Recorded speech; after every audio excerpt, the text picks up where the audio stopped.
Rethinking International Law After Gaza. My name is Efnan Han. I'm an international news anchor at TRT World, and it's my absolute pleasure to be sharing this room with you all today. We gather to discuss the urgent need to rethink international law, particularly in light of the atrocities unfolding today in Gaza. The tragic events there have highlighted severe breaches of human rights, including human rights, where tens of thousands of Palestinians, including innocent children, women, and the elderly, are being killed. The scale of devastation is immense, with hospitals, schools, and places of worship being targeted and destroyed. These sites, which should be sanctuaries of safety, are now reduced to rubble, denying essential services and shelter to the most vulnerable. The indiscriminate bombings of such critical infrastructure not only deepen the humanitarian catastrophe that we're seeing today, but also pose profound moral and legal questions that challenge the purpose, function, and legitimacy of international law. As we reflect on these grave human rights abuses, we are compelled to critically and constructively examine the principles that govern international relations and law. It is imperative to address these issues with a renewed perspective, seeking justice and accountability and striving to prevent such atrocities in the future. So when we say never again, it really means never again.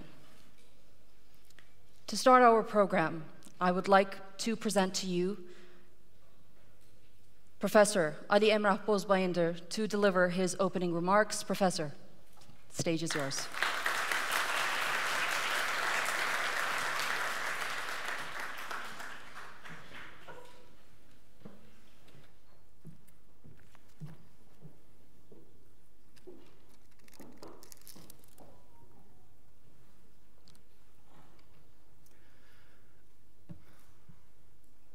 Your Excellencies, distinguished guests, esteemed colleagues, and honored participants, welcome to Istanbul and to our university.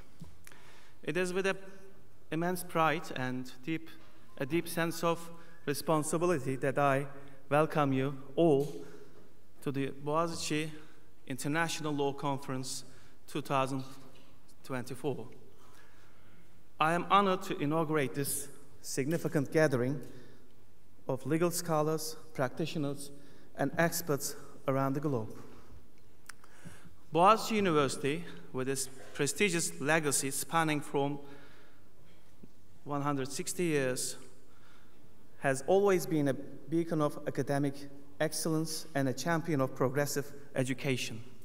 The establishment of our law faculty in 2021 and the welcoming of our inaugural cohort in September 2022 marks a new chapter in our illustrious history. Our faculty specializes in international law across various branches. It is dedicated to a dynamic international, interdisciplinary, and comparative approach to legal education. It aims to elevate legal research and education their highest standards, drawing from diverse disciplines and legal systems to prepare our students for global challenges that lie ahead. Today, we gather to address one of the most pressing issues in contemporary international law, in line with the ethos of our faculty, which emphasizes international and comparative law. The theme of the conference, Rethinking International Law After Gaza, invites us to critically examine the current international legal order in the aftermath of Israel's invasion of Gaza. The dominant narrative in international news outlets tends to take October the 7th, 2023, as the starting point of the crisis in Gaza. Yet, this will be misleading. Neither the crisis in Gaza nor the Israel-Palestine conflict started on that date. Gaza and the West Bank have been under permanent occupation by Israel since June 1967, following the Six-Day War. What was meant to be temporary occupation has transformed into a permanent one, with Israel creating facts on the ground through the ever-expanding settlements in the West Bank. And in its latest advisory opinion, the International Court of Justice, the World Court, once again undisputably recognized the illegality of Israeli settlements in the West Bank and the need for their complete dismantling. As for Gaza, the disengagement of the Israeli military and the dismantling of the settlements in Gaza Strip lasted only 3 years, following by a total blockade since 2007. This blockade has denied even the most basic materials to 2 million people in a tiny strip. Constant surveillance and the denial of basic necessities have led Gaza in a dire state. The events in Gaza and the occupied Palestinian territories, unfortunately, constitute grave violations of international law. One should be mindful and aware of the broader context in evaluating the subjects and should investigate complex problems from a historical perspective. Indeed, the present conference seeks to foster a platform for exploring new perspectives for a justice-oriented international legal order that is truly and universally acceptable. Our discussions will encompass a range of pivotal themes, including challenging global narratives of human rights and international law, the intersection of international law with the war and violence, and questions of international criminal law, economic law revolving around Gaza. We will also delve into potential international adjudication and the profound challenges faced by international humanitarian law in today's fragile world. One of the central themes is the decolonization of international law. Historical and ongoing power structures rooted in colonialism continue to contemporary legal frameworks. The settler colonialism in the Palestinian lands is rooted in the misstatement of Palestine being as a land without people for a people without land. Yet Palestine was never a land without people. As John Dugard, esteemed colleague from South Africa, aptly put, I quote, "Many of the West's interpretation of international law that have favored Israel at the expense of the Palestinians are rooted in the West's wish to find a solution to the Jewish question arising from the Holocaust and the understandable guilt flowing from the West's failure to protect Jews." Our sessions will examine how enduring colonial influences can be addressed, drawing insights from historical struggles against domination.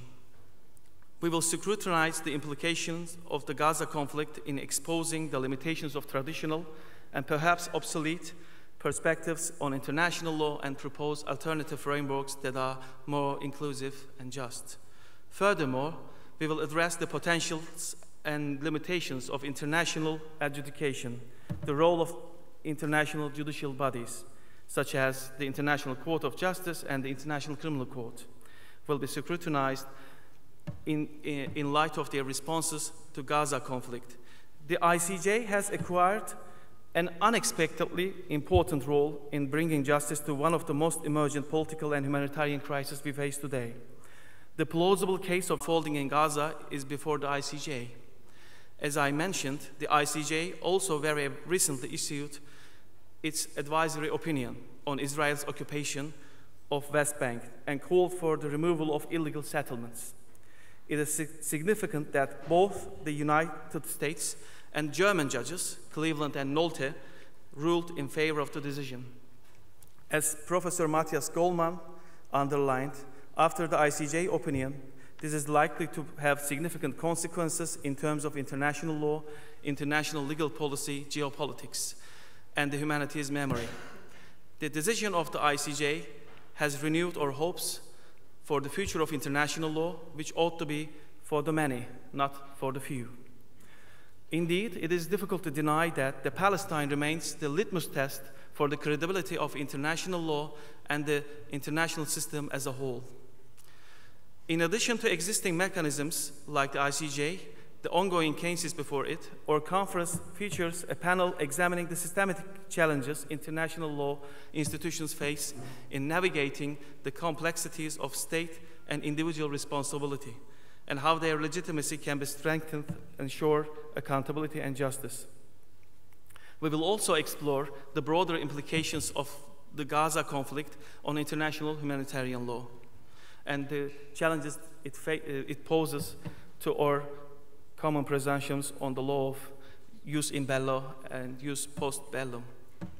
Another critical theme is the issues of international economic law in the context of armed conflict and the responsibility of third states in their economic activities in the occupied territories.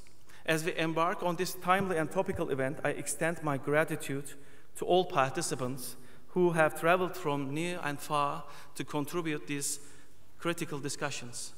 Your presence here signifies a collective commitment to reshaping the contours of international law, promoting justice, and addressing deficiencies and gaps in the current structure. I would like to thank everybody who contributed to making this conference happen. First and foremost, we thank our rector, Professor Naci İnci, for his unwavering support from the start. I also wish to thank our sponsors. Above all, I express my gratitude to my esteemed colleagues from the faculty for their immense efforts to make this conference happen, notably Hasan Basri Bülbül, Ömer Erkut Bulut, and Mustafa Betin Başbay. I also want to mention Beheshti Aydoğan and Hüseyin Dişli for their invaluable efforts in this organization. I also thank our students in Boğaziçi Law School and the staff of Boğaziçi University who have all worked tirelessly day and night to realize this conference. Palestine was never a land without a people, and Israel's siege and occupation of Palestinian land is indeed a violation of international humanitarian law. And with that, I would now like to introduce and welcome the rector of Boğaziçi University, Mehmet Naci İnci, to the stage to deliver his speech. Welcome.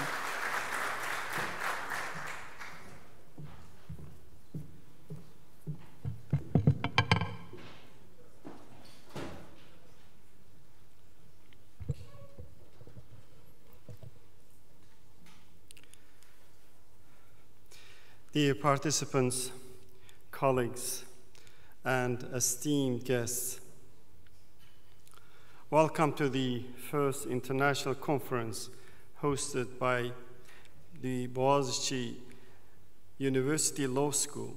It is a great pleasure to have you all here on our beautiful South Campus. As many of you may know, that Boğaziçi University was founded as Robert College in 1863 by American missionary Cyrus Hamlin and transitioned to a state university in 1971. Today, with 15,000 students selected from among the brightest in our young population, Boğaziçi University stands as one of Turkey's most prestigious and well-established academic institutions. The Boğaziçi Law School, however, is still in its infancy. Established only 3 years ago, we are filled with excitement and optimism for the future of our law school. Despite its youth, the Boğaziçi Law School has already attracted a hardworking, dynamic, and vibrant group of faculty members and students. In fact, the Boğaziçi Law School now ranks as the second most competitive law program in Turkey, drawing some of the nation's brightest minds. We believe that the Boğaziçi Law School will become a vital platform for free speech and critical thinking, particularly in matters of global justice and human rights. The Boğaziçi University International Law Conference is organized to fulfill this very objective, to provide a space for free speech and exchange of critical ideas. This year's conference theme, Rethinking International Law After Gaza, addresses one of the most pressing issues of our time, the Palestinian struggle. The recent events in Gaza have underscored the urgent need to reassess the foundational principles of international law, including justice, universality, and legitimacy. The catastrophe inflicted on the Gazan population, civilian casualties, the destruction of homes, places of worship, hospitals, and universities can only be described as a humanitarian disaster. The international community's near indifference to this crisis has inflicted profound wounds on humanity's conscience. Despite the sensitivity shown by some, the neglect by Western institutions and governments toward the plight of Gaza is indeed difficult to comprehend. This humanitarian tragedy, coupled with the inaction against it, highlights the inadequacies of international law and the pressing need for its reform. Yet, in the face of such brutality, we must move beyond mere mourning. We must think, we must discuss, and we must act on new ideas. Hope can only be fostered through concerted efforts. We are all familiar with the hypocritical attitudes of some international institutions. Now, more than ever, it is crucial to develop methods to overcome this. We must meet more often, research, discuss, and raise our voices for the same purpose. In this regard, it is an honor for Boğaziçi University to provide a platform where international law and human rights can be freely discussed, especially at a time when discussions on the Palestinian issue face various restrictions worldwide. This beautiful city of Istanbul, historically a meeting point of different cultures and ideas, remains an ideal setting for such a critical dialogue, and the Boğaziçi Law School is deeply committed to playing this role. This conference aims to explore the effectiveness of international law at the highest level in a sincere and open manner. As I mentioned, our primary goal is to take a step forward in re-examining the main principle of international law. The Palestinian issue and the events in Gaza necessitate a comprehensive re-evaluation of the legitimacy and effectiveness of the international legal system.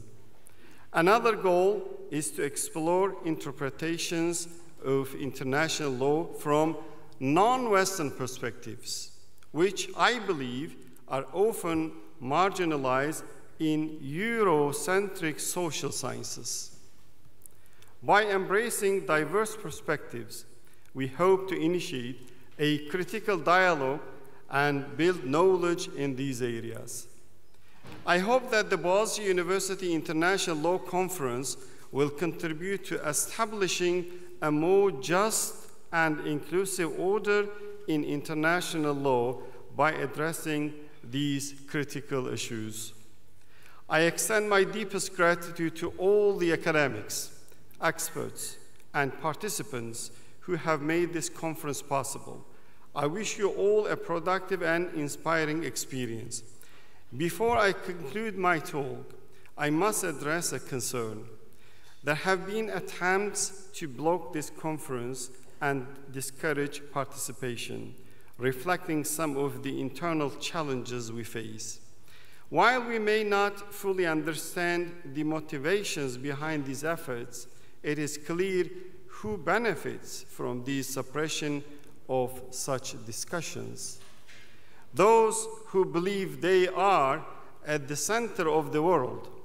I remind you that our focus here is on Gaza and the Palestinian people. They are enduring unimaginable suffering. I am also proud to say that since the beginning of the attacks on Gaza, Boğaziçi University has made every effort to support our Palestinian students and their families. We have also strongly adhered to the principles of boycott, divestment, and sanctions against organizations that support the Israeli occupation. Let us not forget, despite decades of oppression, with a deep sense of homeland rooted in their souls, the Palestinians remain steadfast and do not abandon their homeland.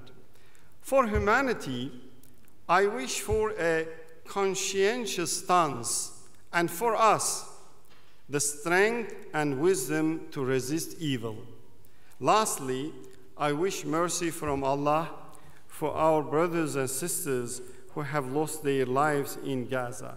Thank you for your participation, and thank you for listening.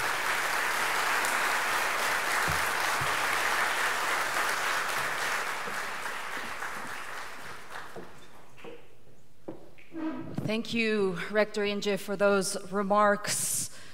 The indifference, as he mentioned, of the international community to the Palestinian struggle has created deep wounds, and this has raised questions around the international justice system. Having said that, I want to now invite the name overseeing Turkey's intervention at the ICJ.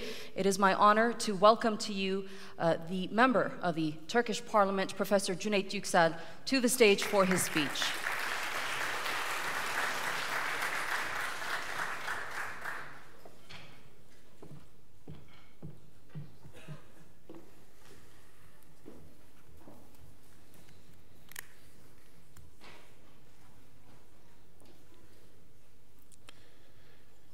Dear Rector, professors, students, guests, press members, and ladies and gentlemen. It is a privilege for me to address this distinguished gathering. I am honored to be here at the beautiful campus for the Boğaziçi University International Law Conference themed Rethinking International Law After Gaza. I believe that this conference, with the contributions of valuable participants who are experts in their fields, will offer a comprehensive perspective on the crises we faced and by the international legal system alone with the events occurring in Gaza. I would like to express my gratitude to all the organizers, especially our rector, Professor Naci İnci, and my dear friend, Professor Emrah Bozbayındır from the law school. While some other gatherings set the ground for applause of genocide supporters, in this gathering, I salute the struggle of the Palestinian people, which will be remembered as an honorable resistance. And I strongly condemn the assassination of Hamas political bureau chief, Haniyeh, in Tehran. I just came from Qatar, from the funeral, and I offer my condolences once more to his family and all the Palestinian people. As a professor for many years at this university, I proudly taught courses on law and managing the global system. Never has an international law professor sensed such profound skepticism about the legitimacy and usefulness of the discipline he teaches. Hasn't the appealing conflict unfolding before our eyes demonstrated with tremendous eloquence, with vanity, or at least the extreme fragility of a so-called legal order in relations between states, at the very moment when its development was announced as a certain and complete? Is it not, therefore, a very serious error and peril to lead people to trust in the rationality of law in an area where force has the last word? These words could easily be mistaken for yet another instance of lamentation about international law uttered in 2024. However, they were pronounced by Ancelotti in his inaugural conference at the University of Rome just a few weeks before the First World War started in 1914. Today, when we think on the question of what is left from international law after Gaza, it is difficult not to share the same thoughts and sentiments with Ancelotti. We are at a critical turning point in the field of interstate relations and human rights. The development in Gaza, especially since October 7, 2023, require us to think deeply about the effectiveness, fairness, legitimacy, and future of international law. The recent events in Gaza have once again exposed the limitations and challenges of international law in addressing complex humanitarian crises. What distinguishes the double standard in the case of Gaza from many other cases of selective application of international law is that it is too brutally obvious to deny, too difficult to obfuscate, too arbitrary to rationalize. Or, as the United Nations Secretary General Guterres briefly pointed out, that Gaza is more than a humanitarian crisis, it is a crisis of humanity. Dear participants, the United Nations Security Council, tasked with maintaining international peace and security, has faced criticism for its failure to adopt a strong resolution denouncing the attacks or demanding a lasting cessation of hostilities, particularly in densely populated areas like Rafah.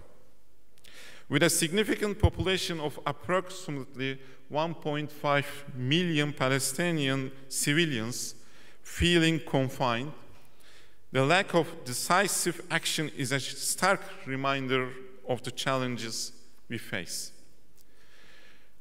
Reforming the veto power and representation within the Security Council is essential for an effective and fair international system. Our President, Recep Tayyip Erdogan, has been advocating for such reforms with the principle, the world is bigger than 5 and a fairer world is possible. Although the UN General Assembly can and has used its authority to debate and vote on urgent matters that are deadlocked at the Security Council under the Uniting for Peace resolution, the General Assembly has only the power to recommend. While the famous international lawyer, Louis Henkin, described the international law transformed by the UN system as the age of rights. This description seems to be losing its validity. Dear guests, to seek justice and punishment of criminals On November 23rd, 2023, we had submitted our complaint petition consisting of 3 folders of information, documents, and evidence related to genocide, crimes against humanity, and war crimes to the International Criminal Court in The Hague. This submission was made along with a team of 16 legal professionals, the majority of whom are members of the Istanbul Bar Association, and signed by over 3,000 legal experts from 13 countries. And also, during our second visit on the ICC on June 26, 2024, we shared the evidence of crimes, especially against women and children, with the ICC Prosecutor's Office, officials, and the office established for victims. This is why we encouraged and welcomed the ICC Prosecutor's Office significant step on May 20, 2024 by requesting arrest warrants for Israeli Prime Minister Benjamin Netanyahu and Defense Minister Yoav Gallant. The prosecutor's office accuses Netanyahu and Gallant, who bear the greatest responsibility under Articles 25 and 28 of the Rome Statute, of violating Articles 7 and 8 of the Rome Statute, which regulate crimes against humanity and war crimes, respectively. They are charged both as perpetrators by participating directly in the crime and as superiors for encouraging and instructing their subordinates to commit crimes. We expect the pre-trial chamber to evaluate the application and the evidence or other information presented by the prosecutor and issue an arrest warrant for the perpetrators without further delay. To eliminate the perception of impunity, international courts like the ICC and the ICJ must not only issue judicial decisions, but the global system must swiftly enforce these decisions and punish those responsible. Now, as you know, since October 7, in the 10th month of Israel's attacks on the Gaza Strip, more than 40,000 civilians, including 16,000 children and 10,000 women, have been killed.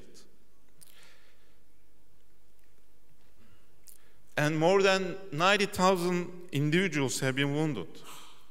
Israel is openly committing genocide, crimes against humanity, and war crimes, just like Nazi Germany. The genocide in Gaza is not merely the result of recent events, post-October 7, 2023. And Professor Bozbayındır actually gave the background.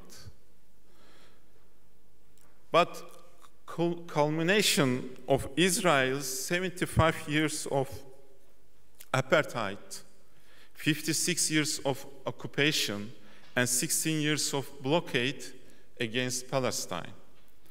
First and foremost, through deliberate killing of civilians, bombing non-military targets, targeting refugee camps and hospitals, systematic and widespread attacks, blockade and starvation, and collective punishment, Israel has been committing crimes against humanity and war crimes within the meaning of respective articles of Rome Statute and Additional Protocol number 1 to the Geneva Conventions.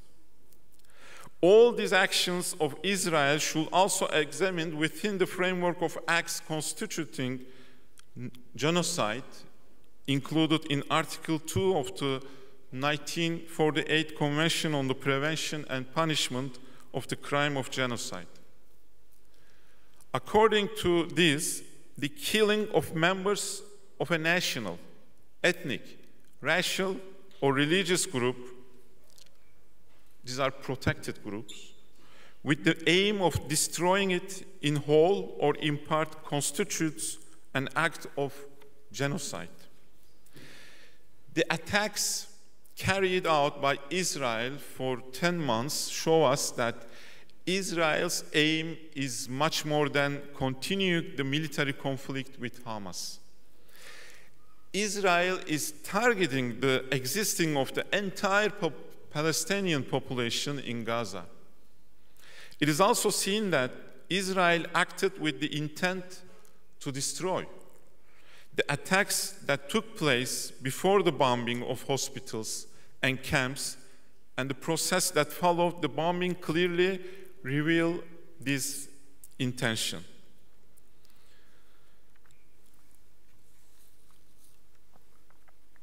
In a way, that means the material element of the crime of genocide, which is actus reus, Israel committed the acts of killing members of the protected group and inflicting serious physical and mental harm against the Gazans within the framework of Article 2 of the Convention on the Prevention and Punishment of the Crime of Genocide.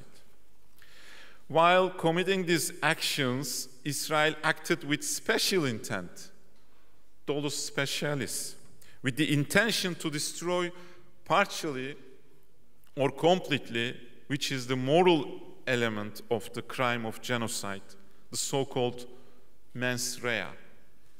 This special intent, as revealed in the Akayasu decision of the Rwanda Criminal Court, is seen as an indispensable element of the crime of genocide and is deemed necessary for the occurrence of the crime.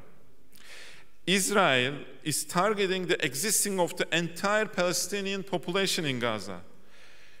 It is now obvious that Israel acted with the specific intent to destroy, which is necessary for the crime of genocide to occur, and that it accomplished this. As you know, the Republic of South Africa filed a lawsuit against Israel before the International Court of Justice on December 29, 2023, requesting provisional measures on the grounds of violation of the Convention on the Prevention and Punishment of the Crime of Genocide. The ICJ is independent of the UN political bodies in its decision-making. But as the International Tribunal of the United Nations must revert to the Security Council for enforcement of its judgments. This process undermines the watershed ICJ provisional measures of January 26, March 28, and again on May 24, 2024. It was ordered for Israel to terminate all genocidal acts in Gaza, to immediately allow unrestricted humanitarian assistance, including food, water, and other essentials to the population, and to cease incitement to genocide and punish those inciting genocide against Palestinians and cease military operations in Rafah. Nonetheless, Israel have not complied with any of those orders. The United States and Israel immediately denounced the ICJ's orders, calling South Africa's case of genocide meritless. This brings us to re-examine the roles of the International Court of Justice and the International Criminal Court in addressing these ongoing violations within the broader context of structural crisis in international law. The ICJ in particular faces a significant challenge. It must balance immense public expectation and political pressure to halt Israel's military operations while maintaining its judicial integrity and adhering to its legal boundaries. The jurisprudence of the ICJ on cases like the Bosnian genocide and the Croatia genocide has set important precedents. In the Bosnian genocide case, the ICJ found that Serbia had violated the Genocide Convention by failing to prevent the genocide at Srebrenica and for not cooperating with ICTY. Similarly, in the Croatia case, the court examined acts committed by Serbian forces, although it did not ultimately find that genocide had occurred. These cases highlight the court's crucial role in interpreting and enforcing international law concerning the most severe crimes. Through a series of interventions, the ICJ's function has evolved from merely interpreting conventions to actively condemning the accused state, thus demonstrating an adaptive approach to its responsibilities.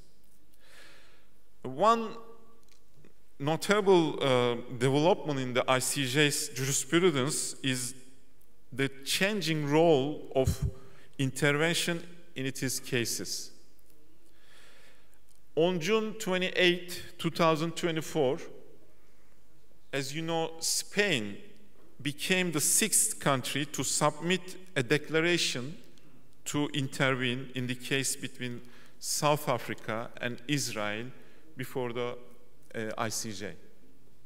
Previously, 7 states intervened in the Gambia versus Myanmar, and 32 states intervened in the Ukraine versus Russia case under the 1948 Genocide Convention.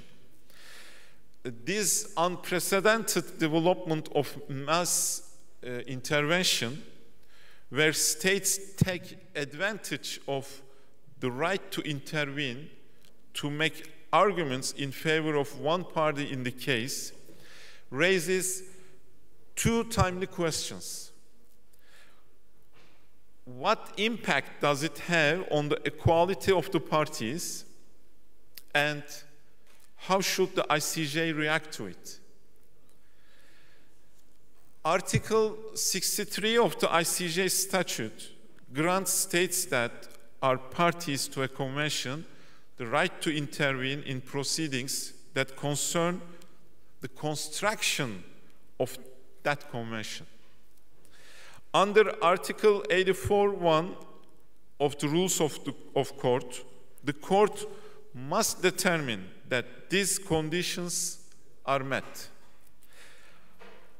ICJ judges have addressed the role of Article 63 intervention in past cases.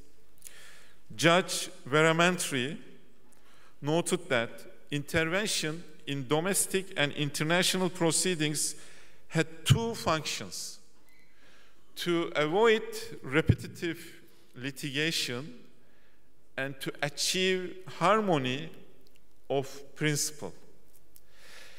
Judge Conchado Trinidad viewed the role of intervention under Article 63 as contributing to the progressive development of international law itself, especially when matters of collective or common interest and collective guarantee are at stake.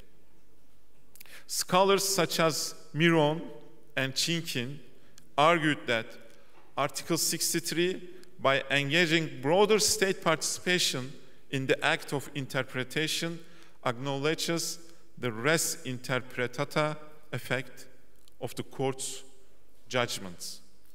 Other scholars, such as Mark Antry, have explained how intervention might expand the normative legitimacy of the court. From the intervener's perspective, Article 63 protects their right to be heard. Since all parties to a treaty have an interest in its construction, they should be allowed to express their interpretation to the court before it delivers a decision on the matter, even if that interpretation will not be binding on states that are not parties to the case or have not intervened under Article 63. In practice, how the ICJ interprets a multilateral treaty affects the legal matters of all state parties. Articles 62 and 63 of the court statute provide two distinct mechanisms for states wishing to intervene. Both are incidental proceedings governed by largely uniform procedures under Article 81 to 86 of the Rules of Court. Neither requires the consent of the parties to the case, but both necessitate that the intervening state establish a form of legal interest in the case. Under Article 62, this interest must be a particular interest of a legal nature which may be affected by the decision in the case. Article 6, on the other hand, allows states that are parties to a convention being interpreted by the court to intervene. If a state intervenes as a non-party, Article 62, the judgment may take its interests into account, but will not bind the intervening state. Conversely, Article 63 intervention results in a judgment that binds both the parties and the interveners. This distinction is crucial as it affects the legal ramifications for the cases involved. Now, I would like to acknowledge that Turkey, in support of South Africa's case against Israel for violation of the Convention on the Prevention and Punishment of the Crime of Genocide, filed at the ICJ on December 29, 2023, and upon the instruction of our President, has decided to intervene in the ongoing proceedings at the ICJ to ensure an effective legal process. I can exclusively share here our official submission is going to be made in a few days, probably this week. Turning to the point what Turkey may submit in its intervention, I think is prominent. There is a great opportunity for Turkey to include and reflect the recent advisory opinion on the legal consequences arising from the policies and practices of Israel in the occupied Palestinian territory, including East Jerusalem. The court, in its opinion, made very powerful statements about the illegality of the occupation, Israel's obligation to end the illegal occupation, and more importantly, considered all the Palestinian territories as one single unit.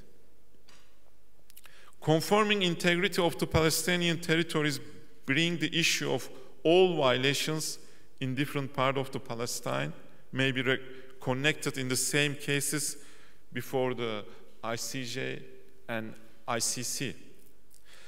To focus on what Turkey's position is regarding the genocide in Gaza, Turkey believes it is imperative to balance the seriousness of the crime of genocide with the need for a fair interpretation that does not render the prosecution of such crimes nearly impossible.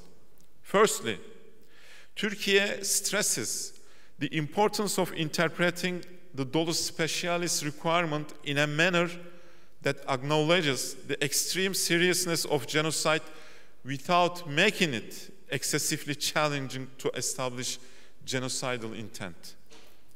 This balance is crucial to ensure that the gravity of the crime is recognized while also enabling justice to be served when such heinous acts occur. In assessing genocidal intent, Turkey suggests that the court may find it useful to religious statements and declarations that dehumanize Palestinians. For example, Prime Minister Benjamin Netanyahu's use of derogatory terms such as Amalek and monsters to refer to Palestinians is significant. The term Amalek is particularly notable as it refers to a biblical verse where God instructs Saul to go and strike Amalek and completely annihilate everything they possess, sparing no one, kill both man and woman, infant and nursing child, ox and sheep, camel and ass. Such references can provide crucial context in understanding the intent behind actions taken against the Palestinian people. Turkey believes that the International Court of Justice, as the principal judicial organ of the United Nations, should consider information, evidence, and reports from the United Nations, its agencies, and other credible sources with expert knowledge of the situation in Gaza. It is advisable to assess findings from impartial investigations conducted by the United Nations before categorizing a scenario as genocide. This thorough approach should be adapted in the current case to ensure a fair and comprehensive assessment. Moreover, Turkey emphasized the court to thoroughly investigate the issue of limited access to humanitarian aid in the Gaza Strip. Despite previous mentions of this matter in the provisional measures related to this case, it remains a critical issue. Attacks on journalists, humanitarian workers, UN workers, and international staff here, as these individuals play a crucial role in detecting and disseminating information about crimes and evidence. The restriction of humanitarian aid is causing living conditions in Gaza that may meet the criteria outlined in paragraph C of Article 2 of the Convention. Turkey may submit that targeting the health system is relevant to determining this specific intent. When assessing if certain conduct qualifies as an underlying act of genocide, the impact on civilians, particularly in hospitals and health institutions, must be considered. The targeting of these essential services can have devastating effects on the population and may indicate a genocidal intent. The court's provisional measures implemented on 26 January, 28 March, and 24 May 2024 provide explicit directives on how Israel should fulfill its commitment to avoid certain actions. Notably, the court's order of 26 January 2024 explicitly instructed Israel to fulfill its obligations under the Genocide Convention.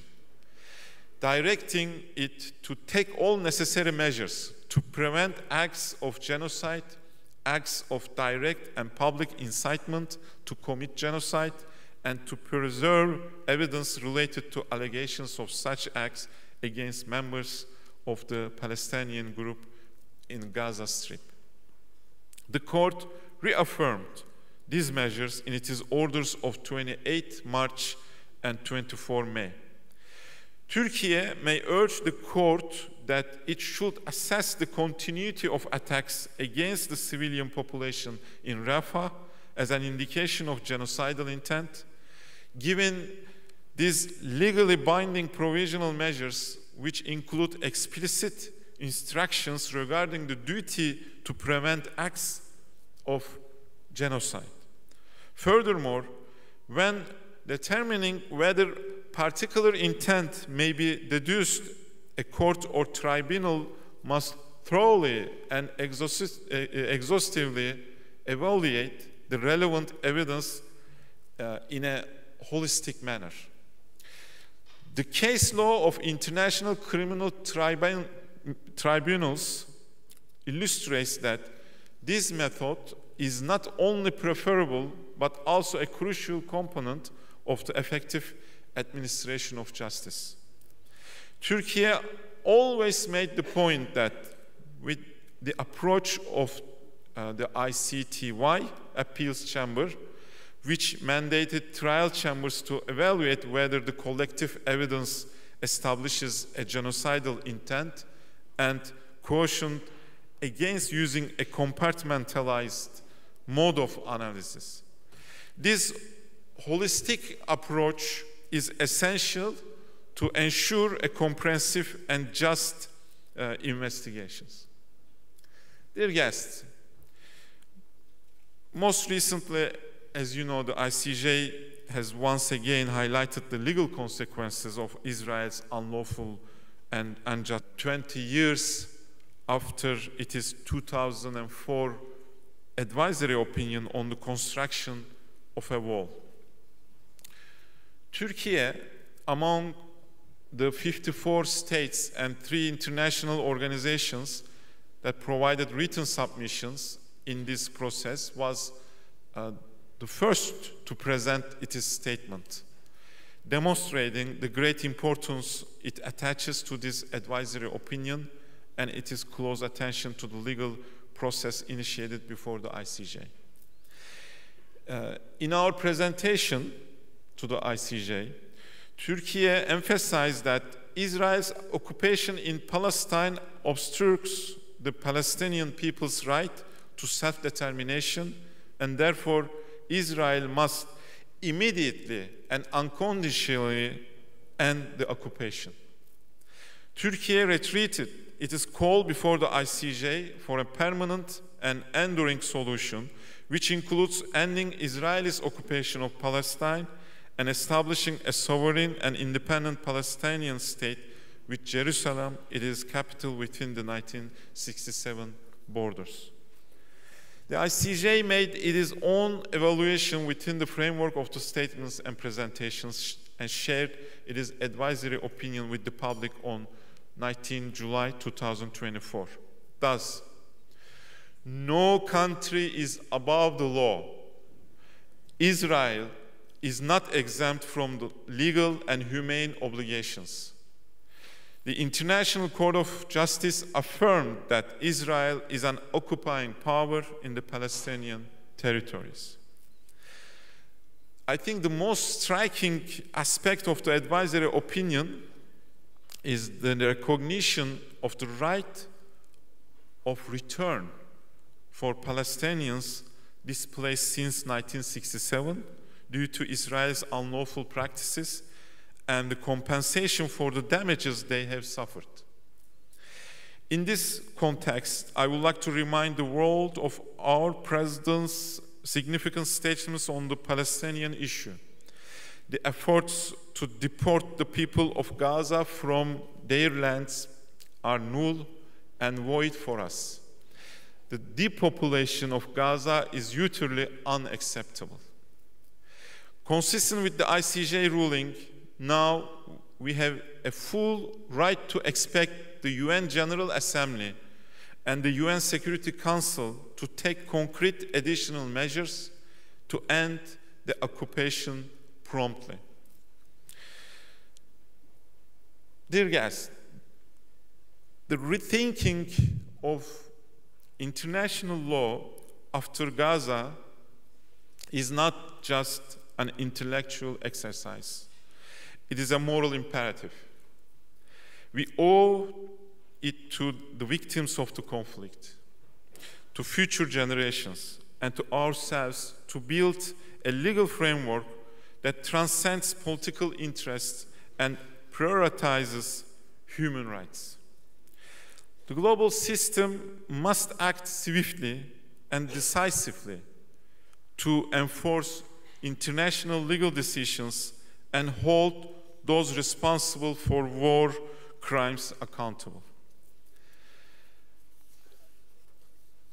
We believe that peace will not come to the region without the establishment of an independent, sovereign state of Palestine within the 1967 borders, with Jerusalem as its capital, with geographical integrity, and which has taken its place in the global system as an equal member of the international community.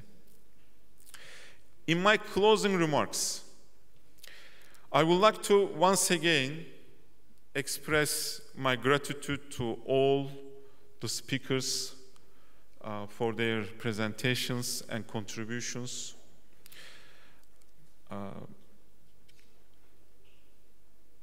Let us hope that the valuable insights and scholarly discussions held on these platforms will contribute to the more effective activation of international mechanisms, alongside the conscience of humanity, which has already been mobilized worldwide, and lead to an end to the bloodshed and brutally occurring every day in Gaza and the rest of Palestine.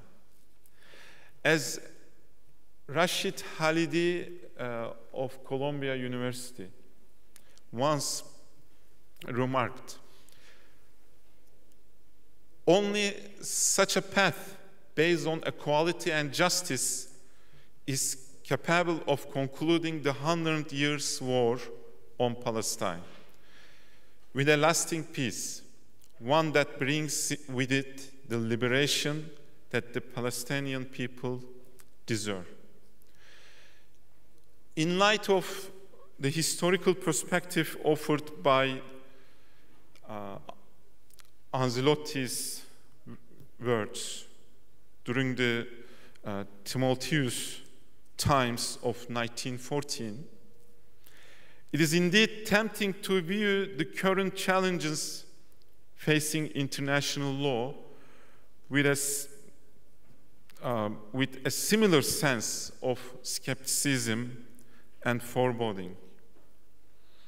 Yet, history also teaches us that despite its frailties, international law has evolved and adapted, contributing to a more structured and predictable global order. As we confront today's crisis, particularly in the aftermath of the situation in Gaza, let us hope that Ancelotti's doubts are proving wrong. Thank you for your attention.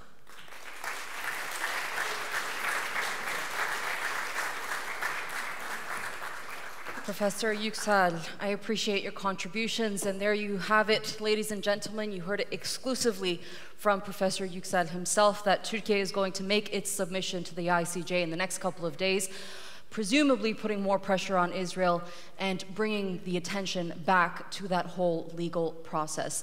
Dear guests, today's sessions and discussions provide a unique platform for developing new perspectives and seeking solutions to the challenges within international law. We hope you find the conference engaging and thought-provoking. I thank you all for being here, and just a couple of reminders that our first set of sessions will start at 12 p.m. in their respective halls. In the meantime, you can have access to coffee and refreshments downstairs, and we have our keynote panel session at 16:30 at the Albert Long Hall titled Justice and International Law. That is going to be moderated by Professor Ali Emrah Bozbayındır. We hope to see all of you there. We hope you have a constructive conference moving forward. That's it from me for now. Thank you so much for being with us here today.